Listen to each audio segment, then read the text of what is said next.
Hello, Colm here from Pro Plastics, and today I'd like to talk about the screw speed of your injection molding process.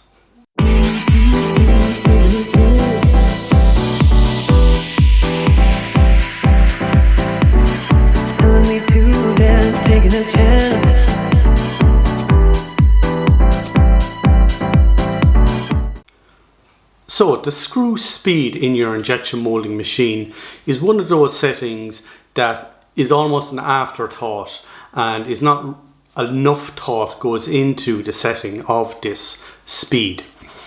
A lot of processors would use RPM, which is the screw rotational speed in revolutions per second.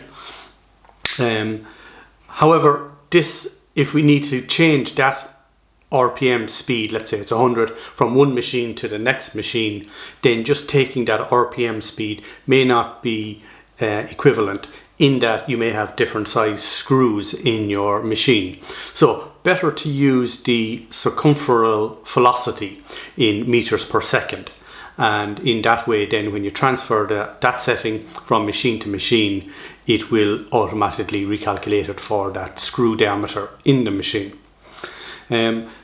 Like I said, this screw speed setting is generally overlooked by processors and not really optimized. There can be a lot of variation in your plasticizing cycle from the time the screw starts to rotate to the time it actually finishes. And best to look back over a few days of production if you can, and just to see how much variation there is in the process.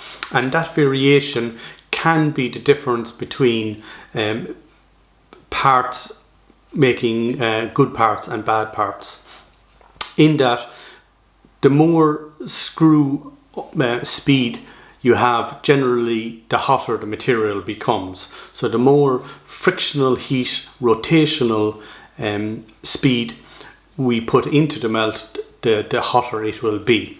The screw speed, as we increase the speed, we can increase the melt temperature, in that up to, I think it's 70 to 90%, depending on what text you're reading. But a lot of heat is generated, frictional heat, inside the screw and barrel due to this rotation. And it's important when we're transferring the process from one machine to the next that we're trying to replicate and use the exact same settings. So by using the circumferential speed, we're able to do that more accurately. However, that said, it is generally better to use the plasticizing time, or the screw rotational time, when transferring settings. So that in, let's say, machine A, you may have, let's say, 1 second of screw rotational time, and if we can transfer that time from machine to machine, that's more accurate, presuming of course that the screws are the same diameter. Because when we monitor the time, now obviously we can't set the time, the plasticizing back time, that's a setting that's recorded on the machine, but we can record it and we can transfer that time from process to process. But when we record the time of it and transfer it, that takes account of screw wear and differences in screw design from machine to machine. So in that way, the recovery time is a more accurate way of transferring the plasticizing settings from machine to machine. Just to give you a quick run through on how to optimize your screw speed. So we will run the machine, this is on a scientific molding principle. We would generally run the machine for 10-15 minutes, let the process stabilize. We would then at a particular screw speed. So for example, let's say we've done our research and we've found some recommendations on screw speed, let's say for ABS 100 RPM to 150 RPM. I know I'm working in RPMs here, it's just simpler for me to explain, but let's say it's working. We found recommendations or guidelines 100 to 150. Fair enough, but which is it? So you have a process set up, you have a cooling time. Let's just keep it simple, and let's say the cooling time is 5 seconds. So we need to plasticize back within 5 seconds.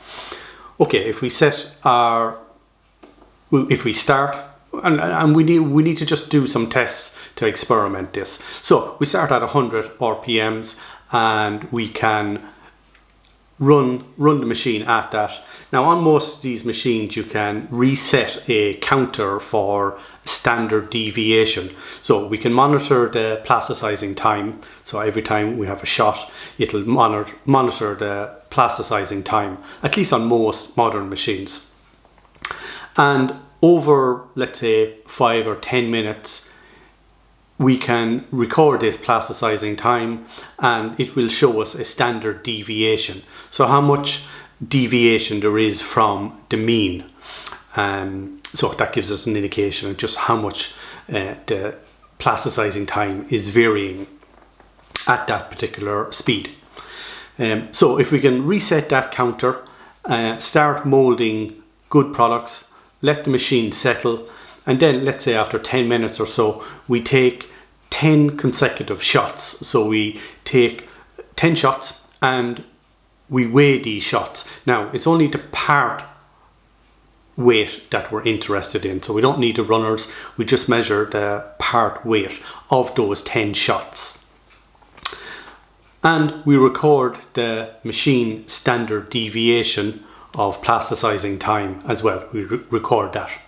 So we do that at one setting, and then let's say we have 100, we might do 110, and we repeat the same process. We let the machine settle, we take 10 consecutive shots, we measure the weight of each of those shots, parts only, and we record the weights, and we record the machine standard deviation. And we do that for, let's say, 5 different settings. Then with some calculations, we sum up and get an average of the part weight at each setting. So at 100, 110, 120 and so on, screw speed. We measure the weight of each of the shots, and we get an average part weight. We also do a standard deviation calculation on the weights. So the 10 weights, we calculate the standard deviation within that sample of 10 for each shot size. And what we're looking for here is the screw speed that gives us the smallest amount of standard deviation in part weight. And that tells us that that screw speed is the optimal speed to give us consistent part weight. Now, you may ask, well, what if I have 2 speeds, screw speeds, that is giving me exactly the same standard deviation? And that may happen, or similar. Well, then you would look at the standard deviation that the plasticizing time from the machine that's been recorded. You would choose the setting that gives us the lowest standard deviation for the plasticizing time. And in that way, then, we're able to optimize the setting for part weight, but also on plasticizing back time.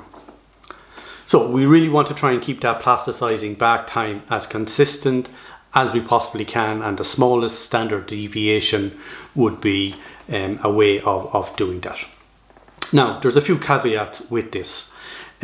With certain materials, there's you have to run the screw speed very low, and that's you need to look, essentially you need to look at your parts and check the quality of your parts. If you're seeing silver streaks or marks coming in your parts, for example, if the melt is not being fully melted at that screw speed, at the optimized screw speed, or if you have colorant in it and it's not being fully mixed and a homogeneous melt, well then you may need to adjust the screw speed to take account of that. Okay, so that's some of the kind of information I've put together, a training on this subject, but this is just some advice and help if you're setting up the screw speed for your machine and you want to try and optimize it. If you have any comments or questions, in the description below there's details that you can get in touch with me. Thank you.